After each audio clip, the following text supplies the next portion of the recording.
श्रद्धेय महानुभावों, सत्यार्थ प्रकाश के चिंतन में सत्य अर्थ और उसका प्रकाश, प्रकाशते प्रकाश दीप्तोदात, प्रखरता से सत्य की ओर जाना, सत्यार्थ प्रकाश की ओर जाना। और निरुक्त निघंटु या व्याकरण या वेद आदि शास्त्रों के अध्ययन के बाद देवता के स्वरूप को समझना आवश्यक है। और देवता के स्वरूप को समझने के बाद ही हम देवताओं की आयु की ओर जाने की कल्पना कर सकते हैं। और देवता कौन है? जो भक्ष अभक्ष पर विचार करे। ये 3.5 हाथ का शरीर स्वस्थ कैसे रहेगा? इसके लिए हमको सात्विक प्रवृत्ति की ओर जाना होगा, तम से ऊपर उठना होगा, रासिक प्रवृत्तियों से ऊपर उठना होगा, स्वयं अपने जीवन को साधना से परिपूर्ण करना होगा। इसलिए यदि हम बात करते हैं और कहते हैं देवान आयु, ना माने हमारे लिए कौन सा आयु चाहिए भाई? देवा को, देवता आयु, अयते आयु। हम इसमें गति अर्थ में लेते हैं तो आयु का अर्थ होता है जहाँ गतिशीलता है। गतिशीलता कब आती है? जब हम अपने जीवन को गतिशील बनाना चाहते हैं। हम यदि अपने जीवन को गतिशील नहीं बनाना चाहते, तामसिक बनाना चाहते हैं, आलसी बनाना चाहते हैं, तो भक्ष अभक्ष पर विचार न करते हैं, तो निश्चित रूप से हमारा शरीर भारी होगा, अस्वस्थ होगा। इसलिए एक तरफ हम रुपए कमाने की कला सीखें, अर्थ की कला सीखें, दूसरे तरफ हमको स्वस्थ रहने की भी कला सीखना है। और उसके लिए आयुर्वेद से बढ़कर कोई ग्रंथ नहीं। कफज, पित्तज, वातज, सबसे पहले इसको समझना कि हम कफज हैं कि पित्तज हैं कि वातज हैं, या हम कफ पित्त वाले हैं या वात पित्त वाले हैं या पित्त कफ वाले हैं या तीनों वाले हैं, तीनों संतुलित हैं। कफ में क्या चीज़ बढ़ा हुआ है, पित्त में क्या बढ़ा है, वात में क्या बढ़ा है। और सल रस भोजन में 6 प्रकार के रस हमारे शरीर में जाते हैं कि नहीं? रसति रसा, रस वही आनंद है। हम अम्लीय तत्व का सेवन कितना करते हैं, लवणीय तत्वों का सेवन कितना करते हैं, क्षारीय तत्वों का सेवन कितना करते हैं, मीठे पदार्थ का सेवन कितना करते हैं, कटु पदार्थ का सेवन कितना करते हैं, तिक्त पदार्थ का सेवन कितना करते हैं। इसमें मेरे जीवन में संतुलन है कि नहीं? या हम जीवा की ओर भाग जाते हैं या चंचलता की ओर भाग जाते हैं। इन तमाम चीज़ों पर सेवन करने के बाद आप में देवत्व की शक्ति आती है।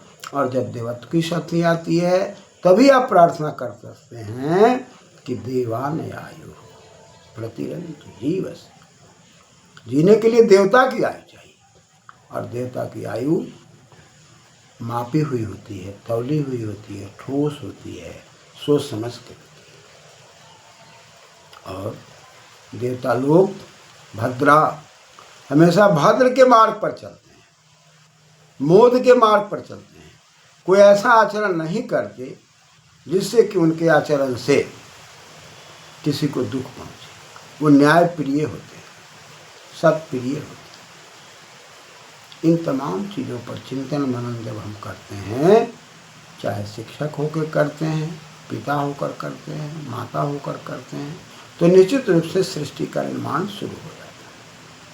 लेकिन माता पिता आचार्य बनने के बाद हम ऐसा चिंतन नहीं करते, अपने जीवन को हर प्रकार से संतुलित करने का प्रयास नहीं करते, तो वो उछल-खलताएं शिष्यों में स्वाभाविक है, छात्र छात्राओं में स्वाभाविक है, बालक और बालिकाओं में स्वाभाविक है। इसलिए साफ कह रहा है कि भाई देवानाम भद्रा, हम लोग देवत्व की ओर जाना चाहते हैं, भद्रत्व की ओर जाना चाहते हैं, तो हमें सुमति में रहना होगा। सुमति कुमति, कुत्सित मति, आपका माप तौल सोचने का ढंग कुत्सित है, जहाँ से क्लेश पैदा हो रहा है, कलह पैदा हो रहा है, विकार पैदा हो रहा है, वो कुमति। तो जहाँ सुमति, जिसके द्वारा परिवार में, समाज में, हर जगह सब लोग उस पर चल के और आनंद की ओर जा रहे हैं, सुख शांति और समृद्धि की ओर जा रहे हैं, तो सुमति। देवत्व की शक्ति, भद्रत्व की शक्ति, सुमति की शक्ति, तभी आपको देवता की आयु प्राप्त हो सकती है। देवता में चेतन और जड़ दोनों को समझना होगा।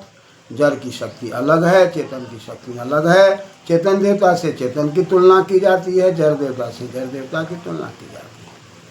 लेकिन जड़ देवता जो है वो परमपिता परमात्मा से व्यवस्थित हैं, ब्रह्मांड में हैं, और उनकी शक्तियों से पूरा ब्रह्मांड संचालित है। अतः हम आशा लगाते हैं कि उन शक्तियों में से हम भी थोड़ा सा चल कर देखें तो हमारा भी जीवन जड़त्व के जो गुण हैं और उस गुण के द्वारा जो ब्रह्मांड संतुलित हैं, उसी प्रकार हम भी अपने घर परिवार को संतुलित कर सकते हैं। तो इसके लिए कहा सख्यम, सखा का भाव, खे न सह सखा, ख इंद्रिय को कहा, अपनी इंद्रियों को सही दिशा में चलाने की भाव ही सखा का भाव है। तभी वो सौख्यम की भाव पैदा करेगा, सख्यम की भाव पैदा करेगा, मित्रता की भावना पैदा करेगा। से प्रत्यय लगकर जो सख्यम बनेगा वो मित्रता की भावना पैदा करेगा, माप तौल की भावना पैदा करेगा। जब हमारे विचारों में शास्त्रीय प्रसंग होगा, हमारे विचारों में साधना का प्रसंग होगा, उच्छृंखलता का अभाव होगा, मेरा उठना बैठना सोचना समझना बहुत बारीकी से होगा, सोच समझ करके होगा। वाणी के बोलने में चाहे कितना भी प्रिय नज़दीक क्यों न हो, वहाँ व्यंग्यात्मक भाव नहीं होगा। पढ़ने पढ़ाने के क्रम में व्यंग को समझा देना, हास्य को समझा देना अलग बात है, लेकिन व्यवहारिक जगत में हर बात में व्यंग्यात्मक व्यवहार करना बाल और बालिकाओं को खराब करना है, शिष्य और शिष्याओं को खराब करना है। उनकी त्रुटि को देखना और त्रुटि को देख करके उनसे चिंतन मनन करके उनकी त्रुटि पर उन्हें चिंतन मनन करने के लिए प्रेरित करना, मोटिवेट करना, यह व्यवस्था है। उनकी त्रुटि पर हम यदि एक बार व्यंग करते हैं, दो बार व्यंग करते हैं, तो बालक और बालिकाएं चिढ़ने लगते हैं, और जब बालक और बालिकाएं चिढ़ने लगते हैं तो देवत्व की शक्ति से भागते हैं और उनमें देवत्व से अलग हटने की शक्तियाँ संवर्धित होती है, जिसमें मनमाना की शक्ति होती है, नियम को तोड़ने की शक्ति होती है, माता पिता गुरु आचार्य जो कहते हैं उससे अलग जाने की शक्ति। इसलिए कक्षा के प्रयोग में, पढ़ाई लिखाई के प्रयोग में हम जो शब्द बोलते हैं उस शब्द का प्रहार कहाँ हो रहा है। उसमें कुछ ऐसे बच्चे भी बैठे हुए हैं जो संस्कारी परिवार के हैं, कुछ ऐसे भी बच्चे बैठे हुए हैं जो संस्कारी परिवार के नहीं हैं, जिनको संस्कार से कोई मतलब नहीं। तो शिक्षण के क्षेत्र में हर प्रकार के जीव आपके साथ बैठे हुए हैं। किस घर के हैं, किस परिवार के हैं, क्या उनका संस्कार है, कोई परिचय नहीं। और केवल आप ज्ञान विज्ञान दे करके उसको विद्वान बनाना चाहते हैं, शिक्षित बनाना चाहते हैं, डिग्री देना चाहते हैं। तो शिक्षक के दिमाग में ये बात आ जानी चाहिए कि कौन से शब्दों का प्रयोग करेंगे जो संतुलित शब्द होगा, और संतुलित शब्द के द्वारा जो इसमें बिगड़े हुए बच्चे बैठे हैं वो भी सही दिशा में आएंगे। उसके लिए साधना की दुनिया होगी, योगाभ्यास की दुनिया होगी, वाणी की दुनिया होगी, सिद्धि की दुनिया होगी, चरित्र की दुनिया होगी, हवन यज्ञ की दुनिया होगी। किस प्रकार से किसी भी बिगड़े हुए को भी सही दिशा देना, तब हम देवत्व की ओर ले जाएंगे। और देवत्व की ओर ले जाने के बाद ही हम कल्पना कर सकते हैं कि ऊपर से दिमाग हम उसके नज़दीक में जाकर और उसको कुछ अच्छी चीज़ों से लेकर के, सानिध्य में लेकर के, सखा की भावना से, मित्र की भावना से। इसलिए शास्त्रों में जो बातें कही गई है, बाल्यावस्था में, शिशु अवस्था में, कुमारावस्था में किस प्रकार से व्यवहार करना है। कुमारावस्था के साथ अलग व्यवहार है, बाल्यावस्था के साथ अलग व्यवहार है, शैशवावस्था के साथ अलग व्यवहार है, यौवनावस्था के साथ अलग व्यवहार है, प्रौढ़ावस्था के साथ अलग व्यवहार है, वृद्धावस्था के साथ अलग व्यवहार है। इन तमाम चीज़ों को शास्त्रों से अध्ययन करके ही हम घर परिवार को संतुलित कर सकते हैं, देवतुल बना सकते हैं, और देवतुल बनाने के बाद हम पूरे परिवार को दीर्घायु से जोड़ सकते हैं। धन्यवाद।